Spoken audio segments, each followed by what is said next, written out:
قالوا وجدنا عليها آباءنا والله أمرنا بها قل إن الله لا يأمر بالفحشاء أتقولون على الله ما لا تعلمون قل أمر وأقيموا وجوهكم عند كل مسجد وادعوه مخلصين له الدين كما بدأكم تعودون فريقا هدى وفريقا حق عليهم الضلالة إنهم اتخذوا الشياطين أولياء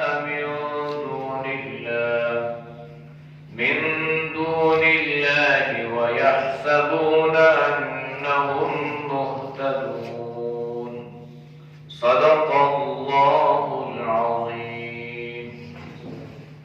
ترجمہ وَإِذَا فَعَلُوا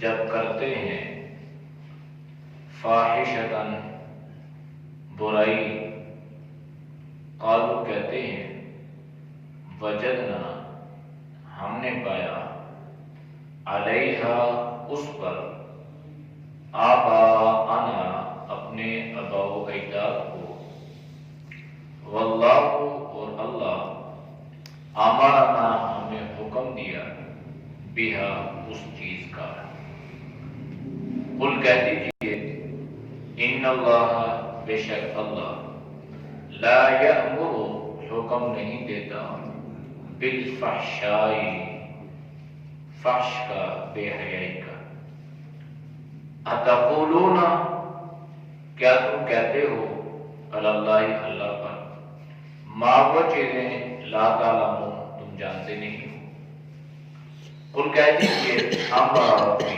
حکم دیتا ہے میرا رب بالقسط انصاف کا واقیموا اور یہ کہ قائم کرو سیدھا کرو وجوہکم اپنے چہرے کو عند کل مسجد ہر ایک نماز کے لیے وادعوہ اور اس کو پکارو مخلصین اخلاص سے لہ الدین اس کی بندگی کرتے ہوئے کما جیسے بدأکم تمہیں پیدا کیا تعودون تم لٹائے جاؤ گے فریقاً ایک فریق ہدایت پر ہے وفریقاً اور ایک فریق حق کا ثابت ہو چکی ہے علیہم الضلالہ اس پر گمراہی انہم بے شک وہ فریق اتخذوا الشیاطین بناتے ہیں شیطان کو اولیاء دوست من دون اللہ سوائے اللہ کے وَيَحْسَبُونَ اور وہ گمان کرتے ہیں أَنَّهُمْ مُهْتَدُونَ کہ بے شک وہ ہدایت پر ہیں. آیات کا ما قبل آیات کے ساتھ ربط اور تعلق یہ ہے ما قبل آیات میں اللہ نے لباس کا ذکر فرمایا اور ابن آدم کو اللہ نے اس بات کا حکم دیا تھا کہ یہ شیطان تمہارا اصلی اور ابدی دشمن ہے. کہیں ایسا نہ ہو کہ جس طرح تمہارے باپ کا اس نے لباس اتروا دیا کہ تمہیں بھی یہ اس نہج پر اور اس راستے پر نہ لے جائے. لہذا شیطان کو اپنا رفیق نہیں بنانا, اس کو اپنا دوست نہیں بنانا, اس لیے کہ یہ گمراہ ہوا ہے اور اس نے یہ ارادہ کیا ہے اور یہ عزم کیا ہے کہ یہ اللہ کے بندوں کو گمراہ کرتا رہے گا. آج کی آیات میں اللہ نے زمانے جاہلیت کی ایک رسم کی تردید فرمائی۔ وَإِذَا فَعَلُوا، جب وہ کرتے ہیں، فَاحِشَةً، فحش کہتے ہیں کھلم کھلا بے حیائی کو، جو گناہ کے اعتبار سے انتہا کو پہنچ چکی ہو، اس کو فحش کہتے ہیں۔ قالوا کہتے کیا ہے؟ وجدنا علیہ آباءنا، ہم نے اس برائی پر اپنے آباء و اجداد کو پایا ہے۔ فاللہ امرنا بہا، اور اللہ نے ہمیں یہ کام کرنے کا حکم دیا ہے۔ اس آیت کا پس منظر سمجھ لیں تو بہت ساری باتیں اگر انسان سمجھنے کی کوشش کرے تو اللہ اس کو سمجھا دے گا، نہ کرے تو ہدایت کسی کے قبضے میں اور بس میں نہیں ہے، ہدایت اللہ کے قبضے میں ہے۔ پیغمبر علیہ السلام بھی 23 سالہ اپنے دور نبوت میں محنت فرماتے ہیں، دعائیں کرتے ہیں، التجائیں کرتے ہیں، اپنے چچا کے پاس بار بار جاتے ہیں اور جا کے اللہ کا پیغام سناتے ہیں۔ آپ کا بس اور اختیار نہ چلا تو آپ کان میں کوشش سے آرام سے کہتے ہیں کہ چچا اونچی آواز سے نہیں پڑھتا تو نہ پڑھ، آہستہ آواز سے پڑھ لے، میرے کان میں پڑھ لے، کم از کم کل قیامت والے دن تیری گواہی تو دے سکوں۔ لیکن ہدایت اللہ کے قبضے میں۔ اللہ نے فوراً قرآن کی آیت اتاری، اِنَّكَ لَا تَهْدِي مَنْ أَحْبَبْتَ، اے میرے محبوب، اے میرے پیغمبر، تو اسے ہدایت نہیں دے سکتا جس سے تو محبت کرتا ہوگا۔ ہدایت تو اللہ کے قبضے میں ہے، جسے چاہے گی ملے گی۔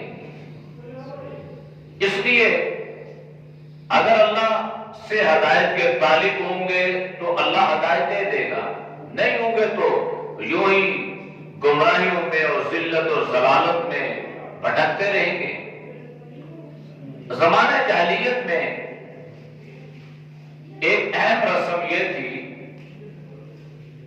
کہ کسی آدمی کو بیت اللہ کا طواف کرنے کے لیے قریش سے لباس لینے کی اسے اجازت ہوتی تھی کہ اگر وہ لباس جو اہل قریش تمہیں دیں تو وہ کپڑے پہن کے تم بیت اللہ کا طواف کر سکتے ہو، ورنہ تمہیں بیت اللہ کا طواف کرنے کی اجازت نہیں ہے۔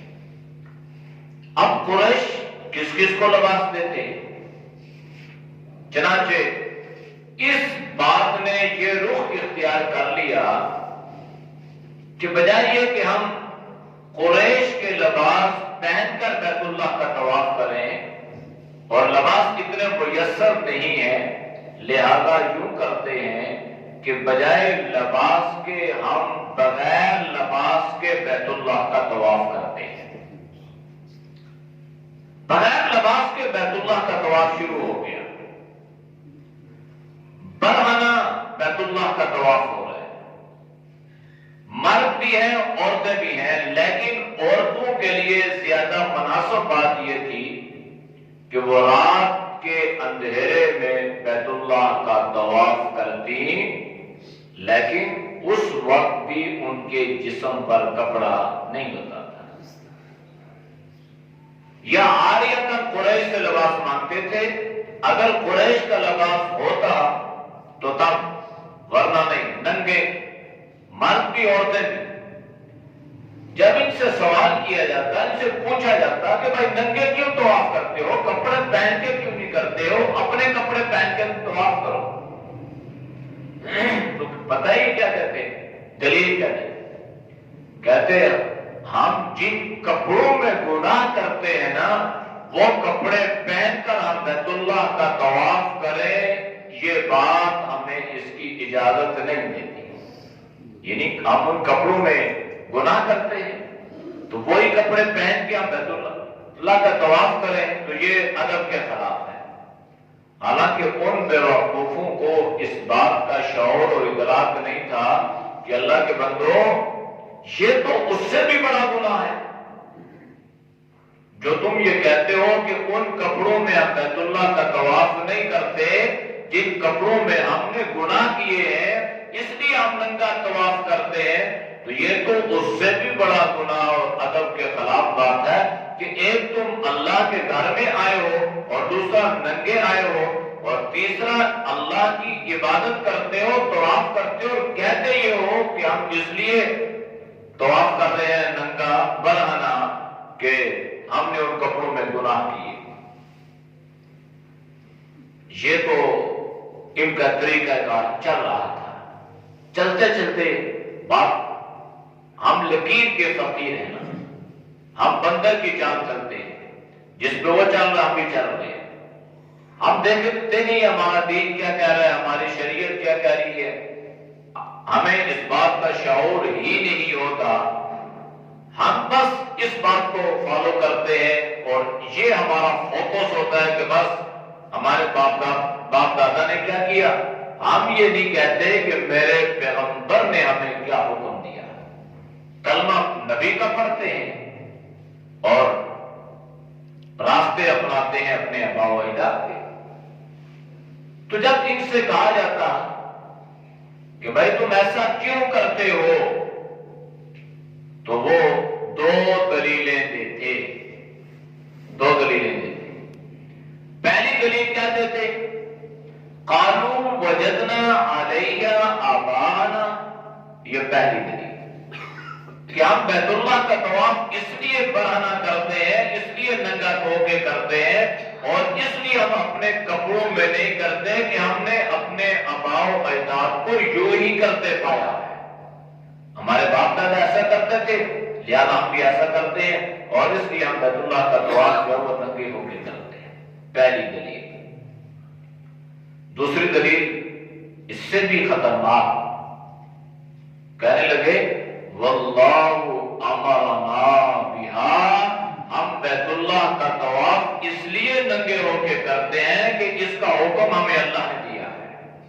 نعوذ باللہ، اللہ تو لباس کا حکم دے رہے، اس کو عین فطرت اللہ نے قرار دیا ہے۔ آدم کو جب اللہ نے دنیا میں بھیجا ننگا نہیں بھیجا، لباس پہنا کے بھیجا، لیکن اب یہ کیا ہوا کہ اللہ کا گھر بیت اللہ، اس کا طواف، اللہ کی عبادت، اور دلیل یہ دے رہے ہیں کہ ہم نے اپنے آباء و اجداد کو یوں ہی کرتے پایا، اور دوسری دلیل یہ دے رہے ہیں کہ ہمیں اس کا اللہ نے حکم دیا ہے۔ تو سوال یہ پیدا ہوا کہ اللہ کا حکم اگر تمہیں اللہ نے دیا ہے تو کیا براہ راست اللہ نے تم پر وحی کی ہے یا تمہیں کسی پیغمبر کے ذریعے سے اللہ کا حکم ملا ہے؟ تو ظاہری بات ہے اللہ کے احکامات براہ راست بندوں پہ نہیں اترتے، اللہ کے احکامات جو ہے وہ پیغمبر پہ اترتے ہیں اور پیغمبر جو ہے وہ اللہ کے بندوں تک اللہ کا پیغام پہنچاتا ہے۔ انسانوں کی ہدایت کے لیے اللہ نے دو سلسلے چلائے ہیں، کتاب اللہ، رجال اللہ۔ کتابیں جو اللہ نے ایسے نہیں اتار دی کہ بھائی وہاں پہ رکھ دی گئی ہو اور اللہ نے اپنے بندوں سے یہ کہا اور انسانوں سے یہ فرمایا کہ یہ کتابیں رکھ دی ہیں، ان کو پڑھو، اس پہ عمل کرتے چلے جاؤ۔ نہیں، کتابیں بھی دی، ان کتابوں کو سمجھانے کے لیے اللہ نے معلم پیغمبر علیہ السلام کو بھی بھیجا، انبیاء کو بھی بھیجا۔ یہ اللہ کا قانون ہے، ضابطہ ہے، دستور ہے، اللہ کے احکامات ہیں، یہ بندوں تک پہنچانے ہیں اور ان کو بتانا ہے کہ اس اللہ کے حکم کو اس انداز سے کرنا ہے اور یوں کرنا ہے۔ تو اب ان لوگوں نے کیا کہا کہ اللہ نے حکم دیا۔ بھئی اللہ نے حکم تمہیں کہاں دیا ہے؟ کیا کسی کتاب میں ہے؟ کیا تمہاری کتابوں میں یہ بات موجود ہے کہ تم بیت اللہ کا طواف ننگے ہو کے کرو؟ نہیں، کتابوں میں نہیں ہے، پیغمبر کی تعلیمات نہیں ہے، انبیاء علیہ السلام کی تعلیمات یہ نہیں ہے۔ بس جو اپنی مرضی تھی نا، اپنی رسم، اس کو اللہ کا حکم بھی قرار دیا اور اس کو دین کا حصہ بھی قرار دیا. اور یہ بہت خطرناک بات ہے جو زمانے جاہلیت کی بات ہے، اور یہ بات آج ہمارے رگ و ریشے میں بس چکی ہے. ہم یہ نہیں دیکھتے کہ یہ دین ہے، یہ شریعت ہے، ہمارے پیغمبر نے کیا، کرنے کا حکم دیا. ہمیں اس کی پتہ ہی نہیں ہے دین کس چیز کا نام ہے. بس میرے باپ نے کیا کیا، میرے دادے نے کیا کیا، علاقے والے کیا کرتے ہیں، میری برادری والے کیا کرتے ہیں، میرے گاؤں والے کیا کرتے ہیں، لوگ کیا کہیں گے. لوگوں کا کلمہ پڑھے، باپ دادا کا کلمہ پڑھے. یہ کوئی نہیں کہتا کہ میرے اللہ کا کیا حکم ہے، میرے محبوب پیغمبر صلی اللہ علیہ وسلم کی شریعت کیا کہتی ہے. آج تک یہ بات ہمیں سمجھ میں نہیں آئی. اللہ کرے یہ بات ہمیں سمجھ میں آ جائے. اور جو سمجھانے کی کوشش کرتے ہیں تو ان کے پاس آتے نہیں. پھر قرآن کے درس میں مت بیٹھو، کوئی اچھی بات کا پتہ چل جائے گا، عمل کرنا پڑے گا. علماء کی صحبت میں مت جاؤ، علماء تمہیں ان چیزوں سے منع کر دیں گے. تو کہاں سے آئی جاتی؟ کس طرح ہم شریعت پہ عمل کرنے والے بن جائیں گے اور کس طرح ہم ان ذلت اور ضلالت کی دلدل سے اپنے آپ کو نکالیں گے. کوئی زمانے جاہلیت کے روش اور کوئی طریقے، بس بات کو دیکھا جی اللہ نے، بھائی کہاں پہ اللہ نے تمہیں حکم دیا ذرا بتاؤ تو صحیح. کہتے ہیں جی دین کا حصہ ہے. تو ٹھیک ہے، دین کا حصہ ہے، شریعت کا حصہ ہے، تو دین ہمارے پاس محفوظ نہیں ہے قرآن کی شکل میں. دین ہمارے پاس محفوظ نہیں ہے احادیث کی شکل میں. کیا دین ہمارے پاس محفوظ نہیں ہے صحابہ کرام رضوان اللہ علیہم اجمعین کے اقوال، ان کی عقیدت، ان کی محبت کی شکل میں؟ کہ نہیں بس لکیر کے فقیر ہے، ٹھیک ہے جی ہے جی، بڑا ثواب ہے، بڑا اجر. کس نے تمہیں بتایا ہے ثواب ہے، کس نے بتایا اجر ہے، کہاں پہ لکھا ہے؟ پھر کہتے ہیں جی کہاں پہ نہیں لکھا، کہاں پہ یہ لکھا ہے کہ نہ کرو. ضابطہ دنیا کا یہ ہے، دستور دنیا کا یہ ہے کہ جو آدمی دعویٰ کرتا ہے وہ دلیل دیتا ہے. مثال کے طور پہ آپ یہاں سے باہر نکلے، باہر گاڑی کھڑی، آپ نے مجھ سے پوچھا مفتی صاحب یہ گاڑی کس کی ہے؟ تو میں نے کہا میری نہیں ہے. تو آپ مجھ سے کہیں گے اچھا آپ کی نہیں ہے تو اس کی کیا دلیل ہے؟ آپ کی نہیں ہے تو اس کی دلیل کیا ہے؟ تو میں آپ سے کیا کہوں گا بھائی، جو یہ کہے گا نا کہ میری ہے، دلیل بھی وہ دے گا، ثبوت بھی وہ دے گا نا. میں نے تو کب کہا کہ یہ میری ہے؟ وہ بات بالکل بھائی جو کہتا ہے نا کہ یہ ہے تو ثبوت بھی اسی سے مانگے جاتے ہیں کہ بھائی جب آپ یہ کہتے ہو یہ عمل دین کا حصہ ہے تو قرآن و سنت ہمارے پاس موجود ہے، اس میں سے نکال کر ہمیں بتا دو، ہم بھی عمل کریں گے. تو بس لکیر کے فقیر تو منسوب کرتے ہیں دین کی طرف، منسوب کرتے ہیں جناب نبی کریم صلی اللہ علیہ وسلم کی طرف. اور اللہ کے نبی نے ارشاد فرما دیا کہ جس نے میری طرف جھوٹی بات کو منسوب کیا، غیر دین کو دین بنا کے، غیر حدیث کو حدیث بنا کے، غیر سنت کو سنت بنا کے، غیر شریعت کو شریعت بنا کے اس نے پیش کیا امت کے سامنے، اللہ کے نبی نے ارشاد فرمایا کہ وہ اپنا ٹھکانہ جہنم بنا لے. فَلْيَتَبَوَّأْ مَقْعَدَهُ مِنَ النَّارِ. آسان بات نہیں ہے. اس لیے علماء کی ذمہ داری ہے، ہماری ذمہ داری یہ بنتی ہے کہ ہم آپ کو بتائیں کہ دین کیا کہتا ہے، شریعت کیا کہتی ہے. آپ اس کے مکلف ہیں، آپ جو مرضی کریں، لیکن یاد رکھیں دین وہی ہے، شریعت وہی ہے جس پر اللہ کے نبی نے مہر لگائی ہے.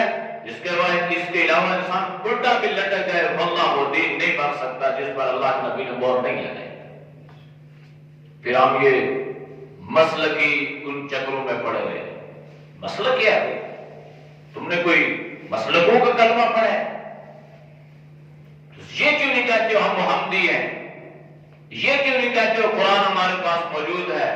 یہ کیوں نہیں کہتے ہو حدیث کا ذخیرہ ہمارے پاس موجود ہے؟ یہ کیوں نہیں کہتے ہو صحابہ کی زندگی ہمارے پاس موجود ہے، ہم ان سے رہنمائی ہے؟ پھر جو یہ کہتا ہے کہ جناب دین کا یہ حصہ ہے، تو آپ کیوں نہیں کہتے حضرت جی آپ ہمیں یہ حدیث کا حوالہ لکھ کے دے دیں، ہم خود بھی عمل کریں گے، لوگوں کو بھی اس کی ترغیب دیں؟ تو ان بیوقوفوں نے کیا کہا، جب انسان کی مت ماری جاتی ہے اور جب انسان گمراہی کی دلدل میں پھنس جاتا ہے تو دین سمجھ میں نہیں آتا، ہدایت سمجھ میں نہیں آتی، بیت اللہ کا طواف ننگے ہو کے کرتے ہیں اور کیا کہہ رہے ہیں کہ ہمیں اللہ نے یہ حکم دیا ہے، نعوذ باللہ۔ اللہ نے کیا جواب دیا؟ قل کہہ دیں ان اللہ لا یأمر بالفحشاء، اللہ تمہیں فحش باتوں کا حکم دے، اللہ تمہیں برائی کرنے کا حکم دے، اللہ تمہیں بیت اللہ کا طواف ننگے ہو کر کرنے کا حکم دے، اللہ تمہیں برہنہ ہو کر طواف کرنے کا حکم دے؟ جس چیز سے اللہ منع کرتا ہے جو اللہ کی غیرت کے خلاف ہے، اللہ کس طرح اس چیز کا حکم دے سکتا ہے؟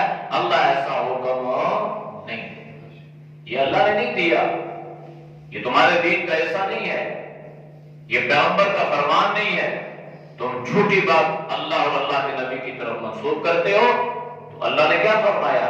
اتقولون علی اللہ ما لا تعلمون، تم غیر دین کو دین بنا کے پیش کرتے ہو، تو اللہ کیا فرمایا؟ تم ایسی بات کیوں کہتے ہو جس کا تمہیں علم نہیں ہے، جو تم جانتے نہیں ہو، جو تمہارے قرآن اور سنت میں اس کا کوئی تصور تک نہیں ہے، تم اس کو دین بنا لو۔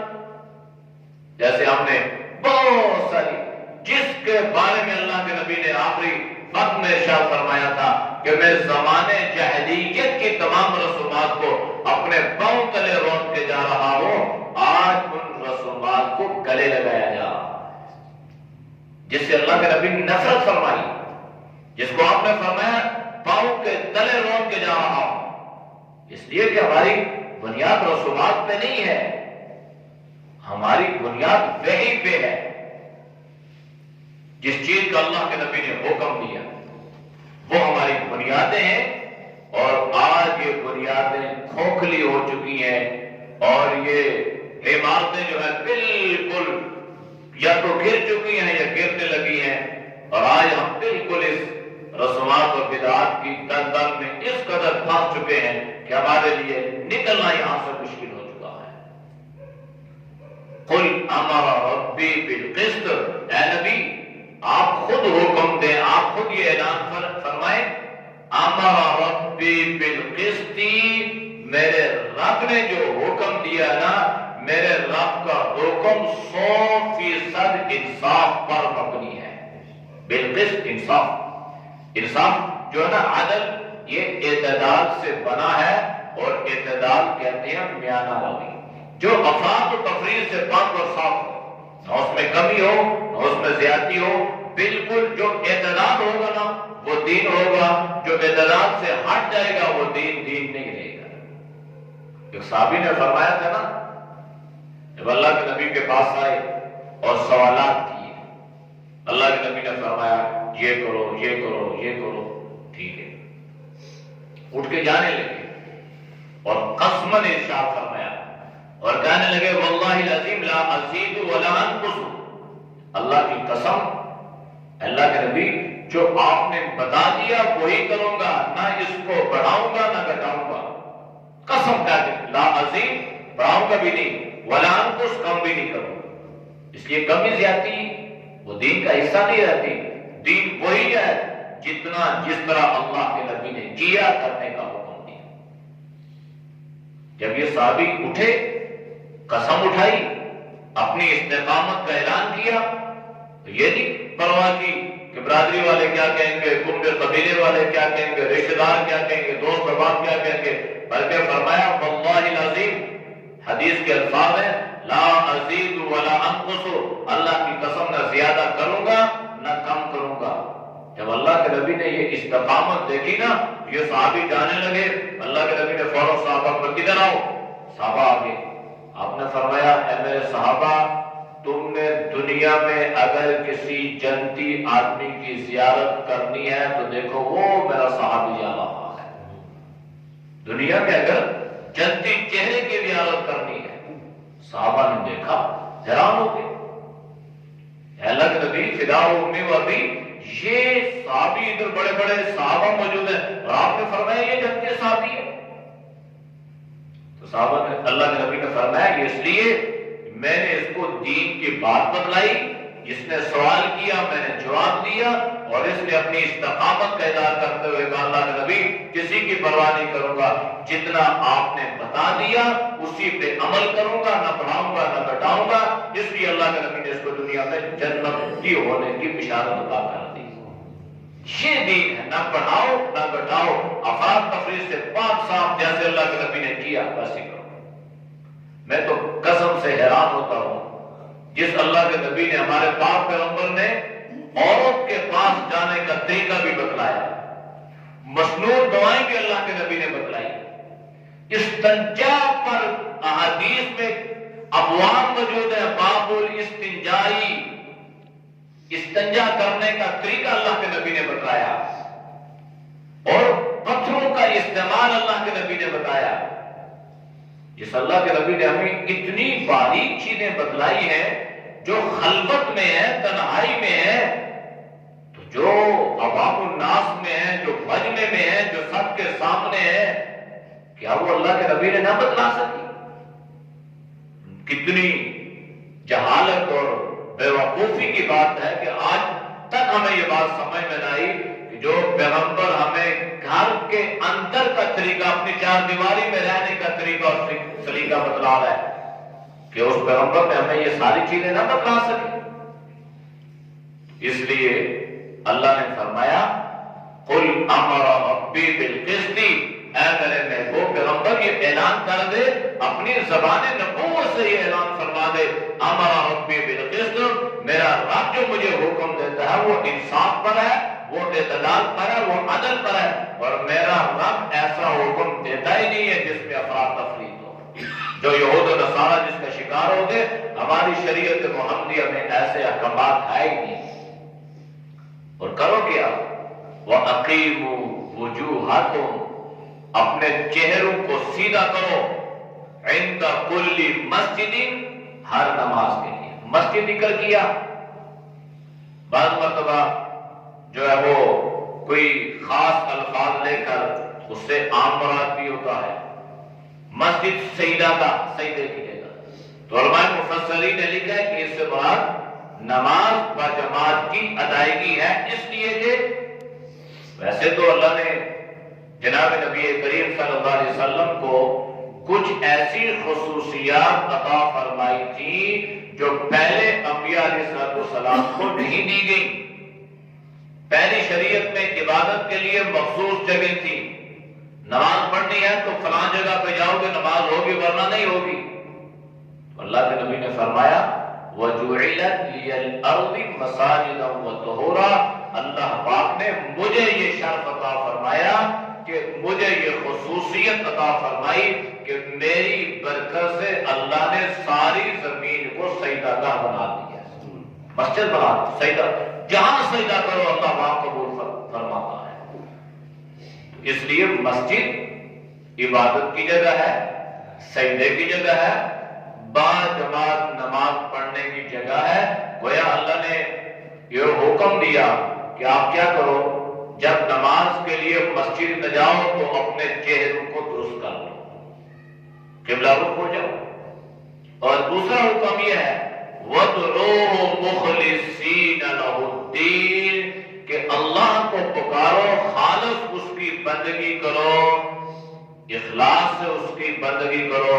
اس کی بندگی کرنے میں کوئی ریاکاری اور نمود و نمائش بھی نہ ہو، ورنہ تمہارے سارے اعمال اکارت ہو جائیں گے، ضائع ہو جائیں گے، تباہ و برباد ہو جائیں گے.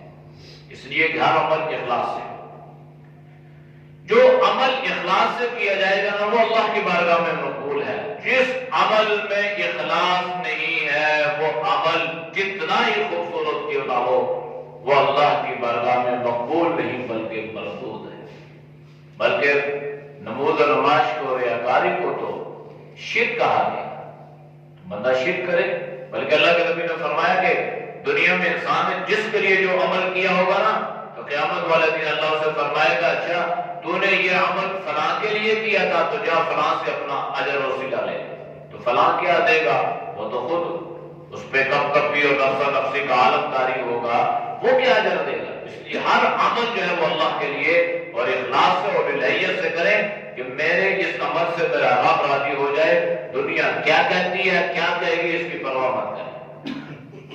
کما بدأکم تعودون، جیسے اللہ نے تمہیں پیدا کیا پہلی مرتبہ، اسی طرح اللہ تمہیں دوبارہ بھی لوٹائے گا، اللہ تمہیں دوبارہ بھی پیدا کرے گا۔ جیسے عالم بدن سے عالم دنیا میں آئے، عالم دنیا سے عالم برزخ میں جائیں گے، عالم برزخ سے عالم آخرت میں منتقل ہو جائیں گے، تو یہ مراحل سے اللہ نے گزارا ہے۔ فریقاً ادا، یہ ساری باتیں سن کے نا بعضوں کو اللہ نے سمجھ عطا فرمایا، غور کیا، فکر کیا، ہدایت کے طالب بنے تو اللہ نے ان کو ہدایت کی دولت عطا فرما دی۔ اور یاد رکھنا، ایمان کے بعد دنیا میں سب سے قیمتی اثاثہ اور جو چیز ہے وہ ہدایت ہے۔ ہدایت نہیں ہے تو انسان کے پاس کچھ بھی نہیں ہے، ہدایت ہے تو اس کے پاس دنیا و ما فیہا کی دولتیں جمع ہیں۔ وَفَرِيقًا حَقَّ عَلَيْهِمُ الضَّلَالَةُ، اور ایک گروہ اتنی باتیں سننے کے باوجود وہ ضلالت پر اور گمراہی پہ ڈٹا رہا، اور ضلالت اور جو ہے وہ ذلت اس پر ثابت ہو چکی، یہ اللہ نے فرمایا۔ اور آگے عجیب آیت ہے، اگر یہ آیت ہمیں سمجھ میں آ جائے تو ہم اپنے آپ کو بہت ساری مشکلات سے نکال سکتے ہیں، اور اللہ ہماری گمراہی اور بدعات اور رسومات سے بھی اللہ ہمیں بچا کر اللہ ہمارے لیے ہدایت کے فیصلے فرما سکتا ہے۔ لیکن ہم ہدایت کے طالب تو بنے، وہ کیا ہے؟ انہم اتخذوا الشیاطین، انہوں نے شیاطین کو کیا کر لیا؟ بنا لیا اولیاء، اپنا رفیق، اپنا دوست، من دون اللہ، اللہ کو چھوڑ دیا۔ جب شیطان کو انہوں نے اپنا دوست بنایا نا، پھر کیا کہنے لگے؟ وَيَحْسَبُونَ، اور وہ یہ گمان کرنے لگے، أَنَّهُمْ مُهْتَدُونَ، کہ وہ ہدایت یافتہ ہے۔ یہ کیسے ممکن ہو سکتا ہے کہ جو شیطان کو اپنا دوست بنا لے، شیطان کو اپنا رفیق بنا لے، اور وہ ہو بھی ہدایت یافتہ، تو یہ دو چیزیں جمع۔ شیطان گمراہ ہے، جو اس کو دوست بنائے گا وہ بھی گمراہ ہوگا، شیطان جہنمی ہے، جو اس کا رفیق ہوگا وہ بھی جہنمی ہوگا۔ لہذا اس کی چالیں تو دیکھیں نا، بیت اللہ کا طواف ننگے کروا رہا ہے، اور انسان اس کو فہمی ہے میں ہدایت پہ ہوں، اور رسومات اور بدعات کا اختیار کرنے والا بھی بالکل اسی زمرے میں آتا ہے کہ وہ چل کدھر رہا ہے اور اپنے آپ کو سمجھ کیا رہا ہے۔ کتنی خوش فہمی میں مبتلا ہے کہ وہ کام رہا ہے جس سے اللہ کے نبی نے نفرت فرمائی، جس کو اللہ کے نبی نے پاؤں تلے روزنے کا حکم دیا، جس سے صحابہ نے نفرت فرمائی، جس سے خلفائے راشدین نے صحابہ نے صحابیات نے نفرت فرمائی، کام وہ کر رہا ہے اور کہہ یہ رہا ہے، اس خوش فہمی میں مبتلا ہے کہ میں ہدایت یافتہ ہوں۔ یاد رکھیں، ہدایت یافتہ وہی ہوگا جو وہ عمل کرے گا جو عین شریعت کے مطابق ہو، جن پہ اللہ کے نبی نے مہر لگائی ہو، صحابہ نے عمل کیا ہو، وہ ہدایت یافتہ ہے۔ اس کے علاوہ اگر انسان جو چاہے کر لے لیکن اس کے عمل سنت کے مطابق، شریعت کے مطابق نہیں ہے، وہ بے شک اپنے آپ کو ہدایت یافتہ بھی سمجھتا رہے، وہ ہدایت پر نہیں۔ اعوذ باللہ من الشیطان الرجیم، بسم اللہ الرحمن الرحیم،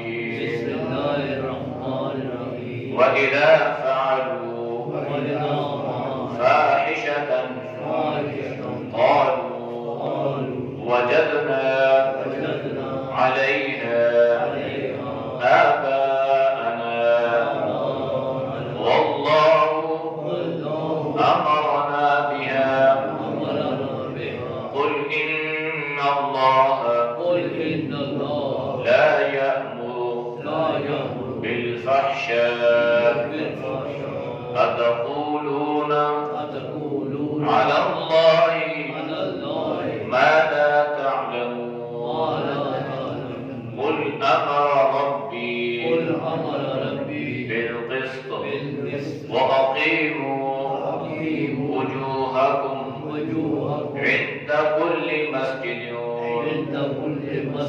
وادعوه مخلصين له الدين كما بدأكم تعودون فريقا هدى وفريقا حق عليهم الضلالة إنهم اتخذوا الشياطين أولياء من دون الله ويحسبون أنهم مهتدون. صدق الله. الحمد لله رب العالمين والعاقبة للمتقين والصلاة والسلام على النبي الأمي الكريم. یا اللہ ہم سب کے صغیرۃ گناہوں کو معاف فرما، گناہوں سے حفاظت فرما. یا اللہ تو ہم سب کی پوری امت کی عقائد اور نظریات کی حفاظت فرما. یا اللہ جو عمل قرآن و سنت کے مطابق ہو اس پر کرنے، اس کو کرنے کی توفیق نصیب فرما. اور یا اللہ اس کے علاوہ جتنے اعمال ہیں اللہ ان سے پوری امت کی حفاظت فرما. یا اللہ تو ہم سب کے لیے پوری امت کے لیے ہدایت کے فیصلے فرما. یا اللہ ذلت ضلالت سے، گناہوں سے، شرک و بدعات و رسومات و خرافات سے یا اللہ تو پوری امت کی حفاظت فرما. یا اللہ تو ہم سب کو دین پر استقامت عطا فرما. یا اللہ اس کے علاوہ جتنے بھی راستے ہیں اللہ ان راستوں سے پوری امت کی حفاظت فرما.